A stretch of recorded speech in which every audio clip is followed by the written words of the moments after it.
The night was silent, still and thick with fog, as if the world itself was holding its breath. Officer Sarah Miller sat in her cruiser just outside the small rural town of Wexford, the amber glow of the dashboard lights casting soft shadows across her face. She was the kind of officer people trusted without question, calm under pressure, razor-sharp instincts, and a reputation for doing what was right, even when it wasn't easy. But tonight, there was a heaviness in the air that she couldn't shake. Beside her sat Rex, her canine partner, a towering German shepherd with eyes that seemed to see more than they should. He wasn't just her dog, he was her family, her shadow, the one being who'd never let her down. Rex had saved her life more than once, and she knew in her heart that he would do it again if he had to.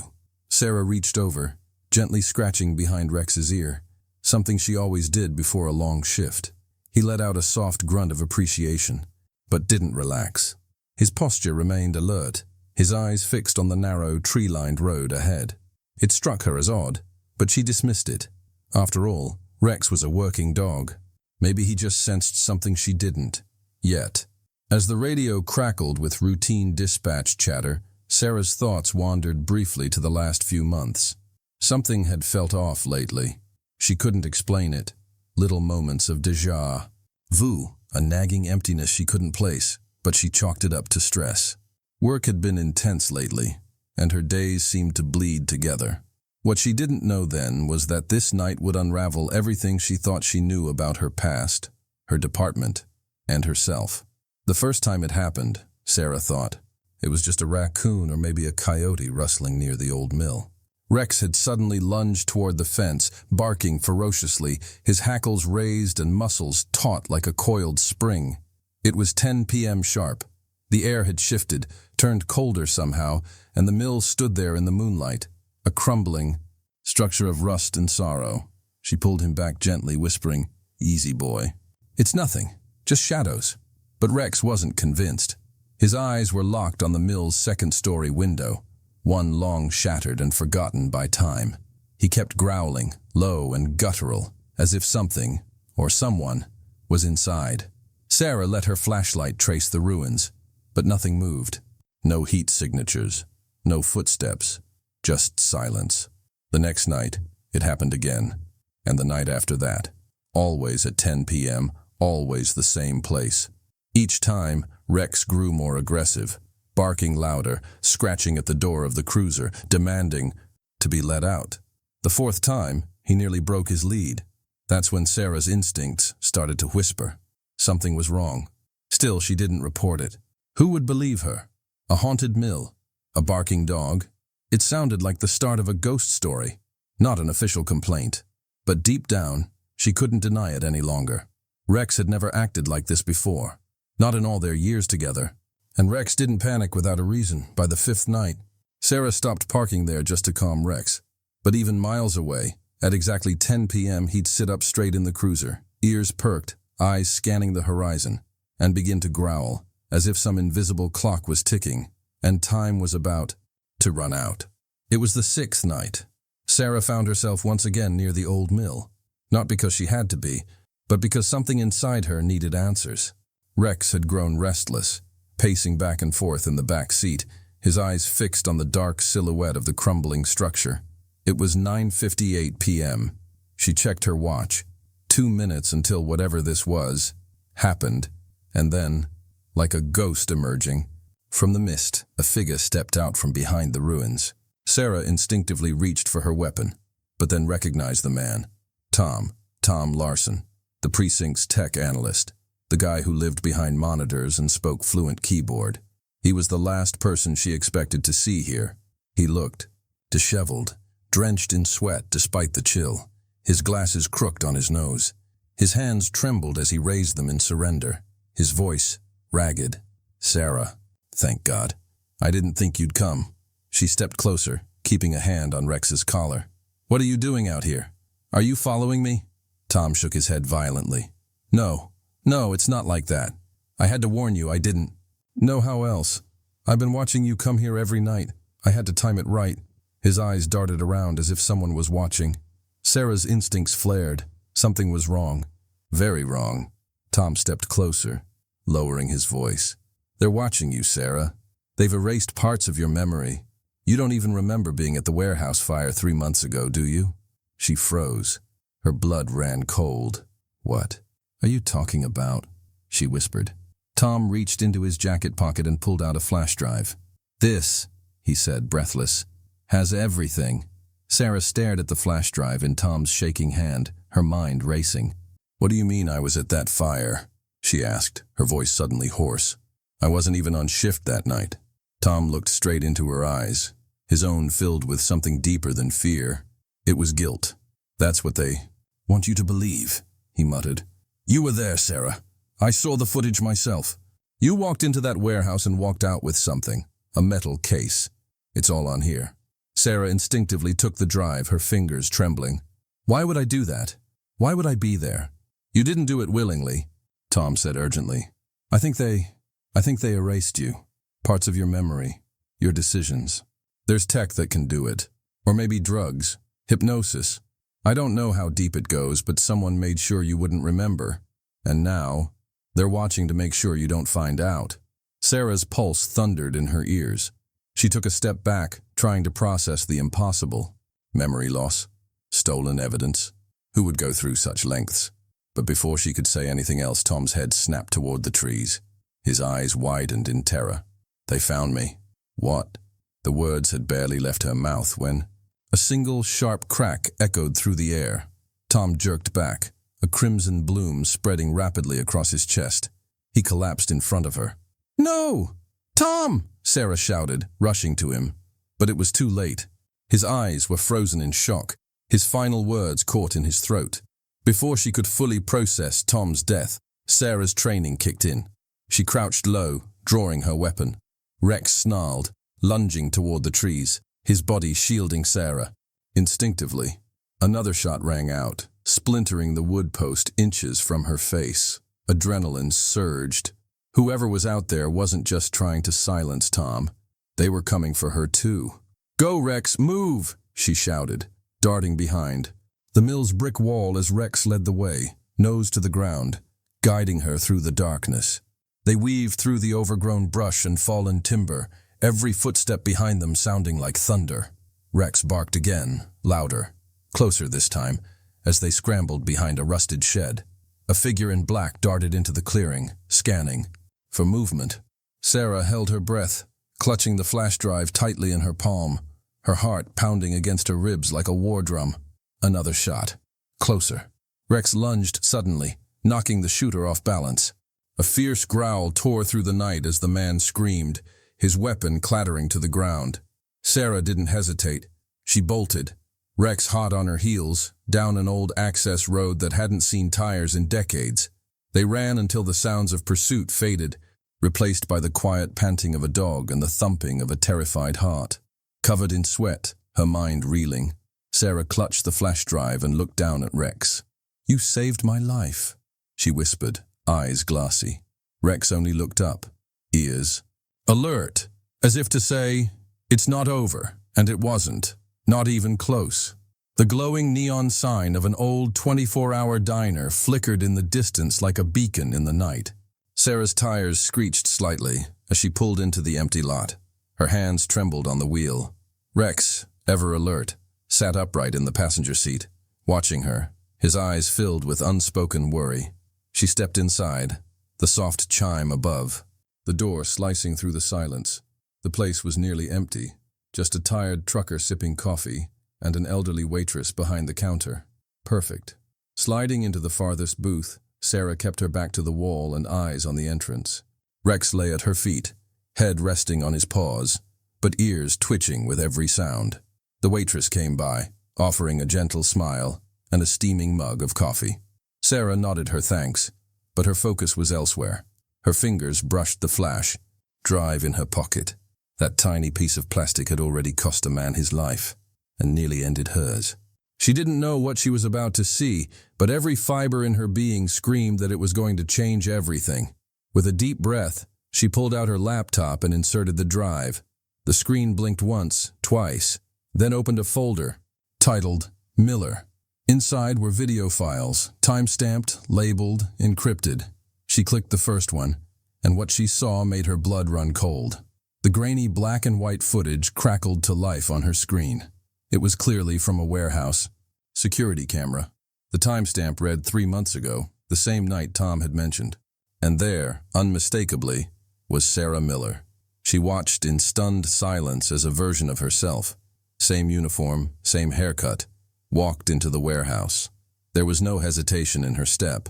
She moved like she belonged, as if she knew exactly what she was doing. Sarah's eyes widened as she watched herself bend down, retrieve a small metallic case from behind a crate, and tuck it under her jacket. Moments later, a dark sedan pulled up outside the building. A tall man in a sleek black suit stepped out.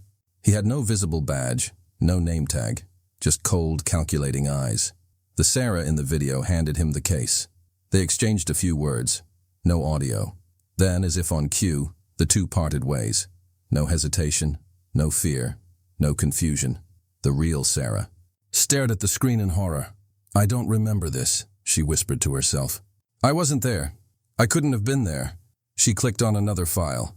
More footage, more proof, different angles, same story.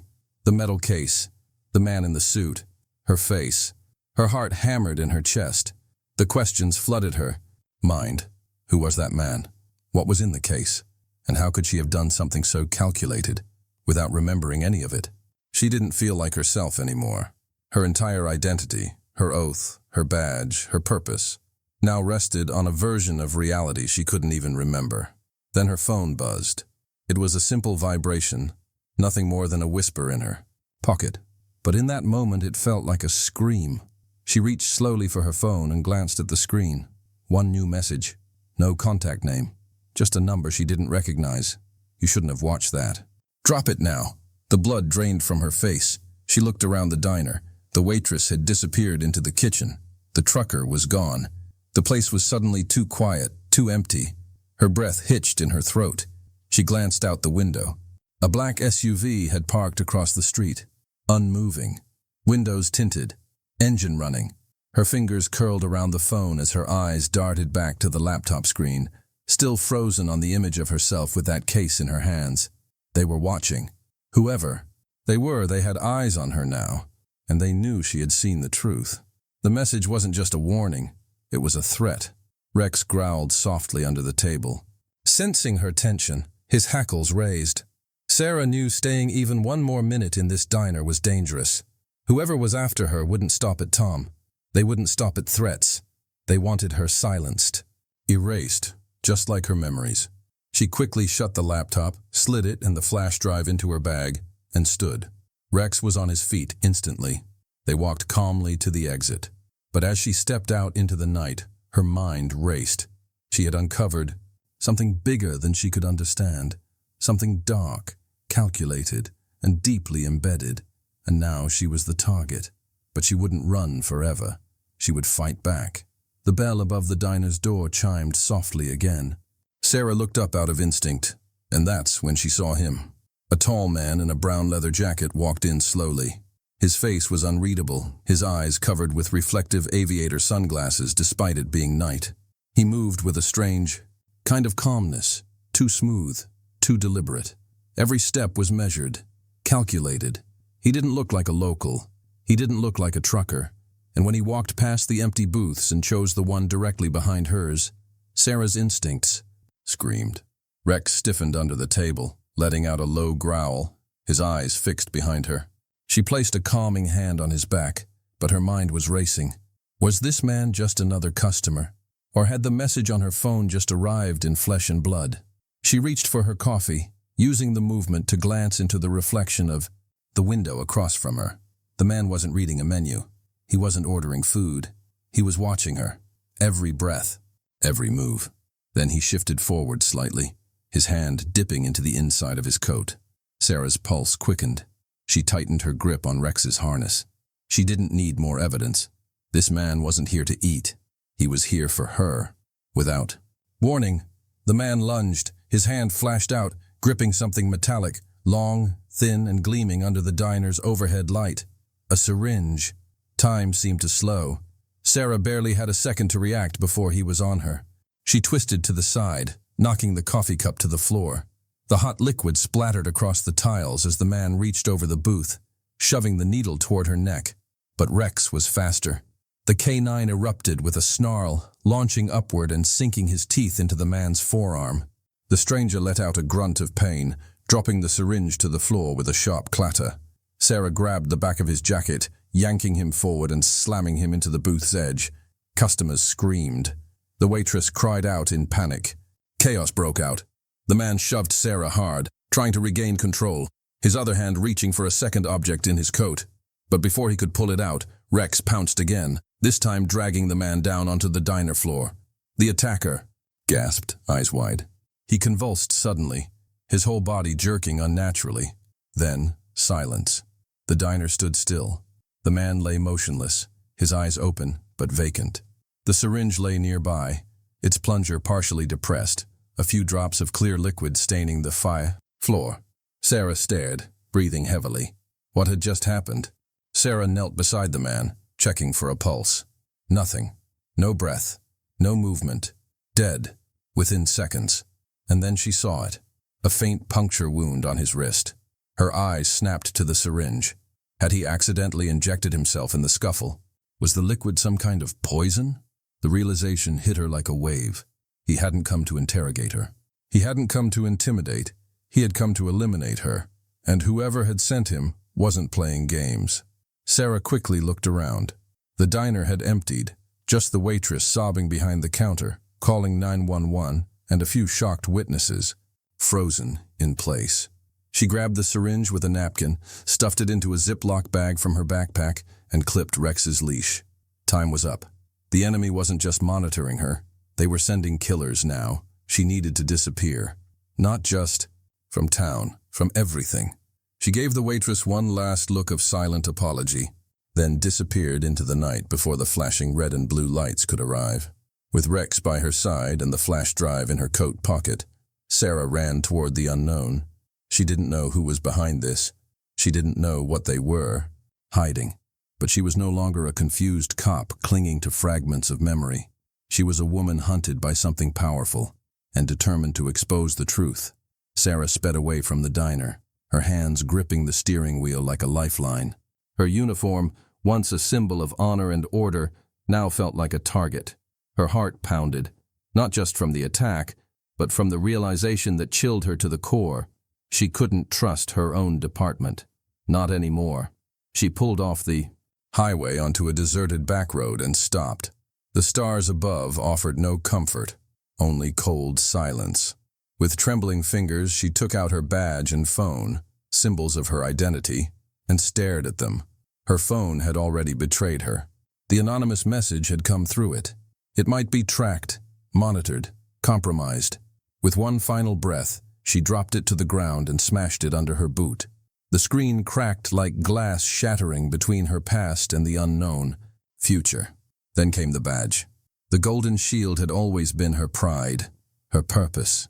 She closed her eyes and held it tightly, remembering the day she first pinned it on, the oath she swore. But if the very institution she loved was infected with corruption, if it had turned against her, what did that badge even mean anymore? She didn't toss it away. She wrapped it in a handkerchief, gently and with reverence, and buried it beneath a rock near a tree. A small, silent goodbye. Then she turned to Rex. His eyes met hers, steady, alert, unwavering. In a world where everything had turned upside down, his loyalty was the only truth she had left. The night felt colder now, lonelier. But Rex, seated firmly beside the passenger seat, hadn't taken his eyes off her. His silence said more than any words could. He wasn't just her K9 partner anymore. He was her lifeline. Sarah reached over and ruffled the fur on his neck. "It's just you and me now, buddy," she whispered, her voice thick with emotion. Rex nudged her hand with his nose as if to say, "I've got your back. Always." She needed a plan, and there was only one person she could think of, someone who had taught her to see patterns, to question protocol when things didn't add up. Eli Turner. He had been her mentor at the academy, an ex-cop known for his fierce dedication to justice and his unshakable sense of right and wrong. Years ago, Eli had walked away from the force when he refused to be silenced during a scandal involving upper brass. He was now off the grid, living somewhere deep in the woods, away from surveillance, away from noise. Sarah hadn't spoken to him in years. But if anyone could help her make sense of what was happening, if anyone could guide her through a system that had clearly been corrupted from within, it was Eli. She started the car again, heading toward the winding mountain roads she remembered from long ago. Every bump in the road felt like a test. Every headlight in the rearview mirror made her grip the steering wheel tighter. But Rex didn't flinch. His head rested on the console, but his eyes scanned the horizon. She didn't need backup. She didn't need a partner with a badge. She had Rex. And together, they were about to start a journey that would reveal truths more terrifying than either of them could have imagined. The blacktop stretched endlessly before her, bathed in the silvery wash of moonlight. With every passing mile, Sarah felt herself drifting deeper into uncertainty, and further from everything she once knew. The hum of the engine, the low whine of the tires against the road, and Rex's steady breathing beside her were the only sounds breaking the silence of the night. Sarah's hands gripped the steering wheel until her knuckles turned white. Her mind was a battlefield. Chaotic thoughts clashed with fragments of forgotten memories. Images flickered like dying embers, the glow of fire reflecting in her eyes, the metallic scent of smoke, the weight of a strange metal case in her hands. A man in a dark suit whispering something just beyond comprehension. But every time she tried to hold on to the memory, it slipped through her like sand. Was she part of something terrible? Or was she a pawn in a bigger, more sinister game? Rex stirred and let out a low growl. She glanced at him, concerned. But there was nothing in the road, just shadows and doubt. She turned off onto a narrow gravel road, winding through thick pine trees. This was the path to Eli's cabin.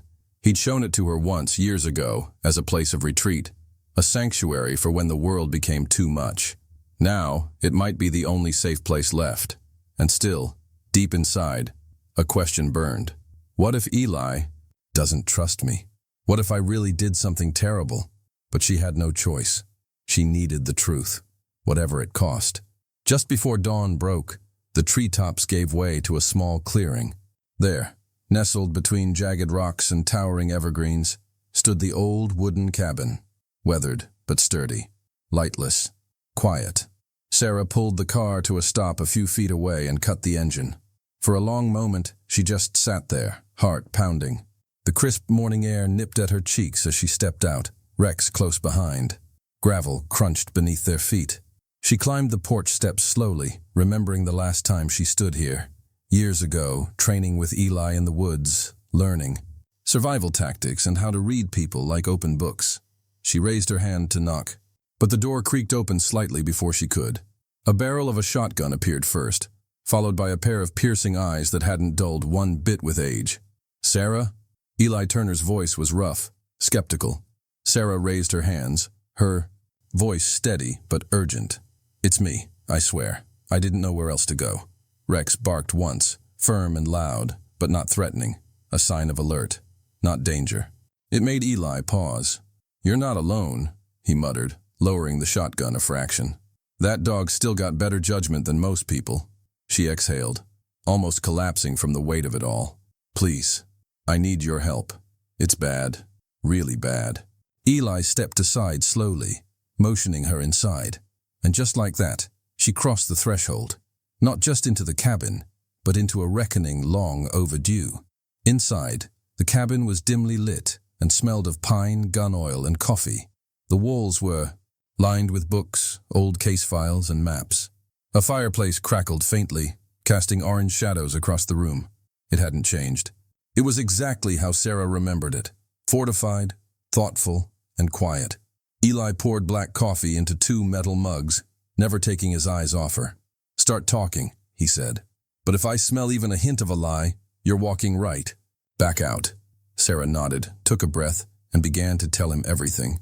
The strange behavior from Rex, the abandoned mill, Tom's sudden appearance, the flash drive, the footage that didn't make sense, the attack in the diner, and the memory gaps, like parts of her life had been cut out and taped over.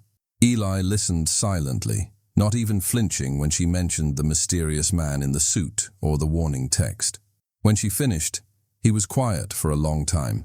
Then, he said, "You're not crazy, and you're definitely not safe.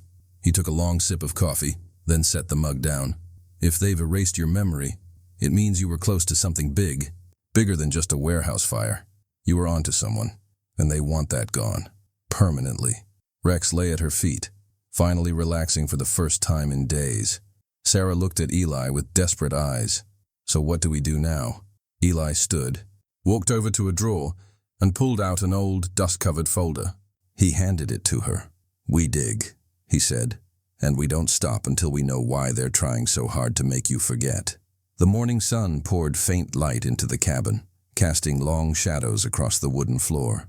Inside, a heavy silence filled the room, interrupted only by the faint hum of Eli's old laptop as it played the footage from the flash drive again, this time frame by frame. Sarah sat across from him, her eyes locked on the screen, but it was Eli's reaction that unnerved her. He paused the footage, zooming in on the man in the suit who handed Sarah the metal case. His jaw clenched. His fingers hovered over the keyboard. That's not just anyone, he muttered. That man. He used to be one of ours. Special ops. Off the books. I worked with him once, years ago. He vanished after an operation in the Gulf. Sarah's heart skipped. You think he set me up? Eli leaned back in his chair, deep in thought. Not just him. There's a pattern here. The footage, the memory loss, the coordinated attack. It's too precise, too professional. He stood up slowly and turned to face Sarah. You were set up, he said with certainty. And I think I know who did it. Someone way higher than you or me. Someone with the resources to wipe your memory and make it all look like your fault. Sarah stared at him, the weight of his words crashing over her like a tidal wave.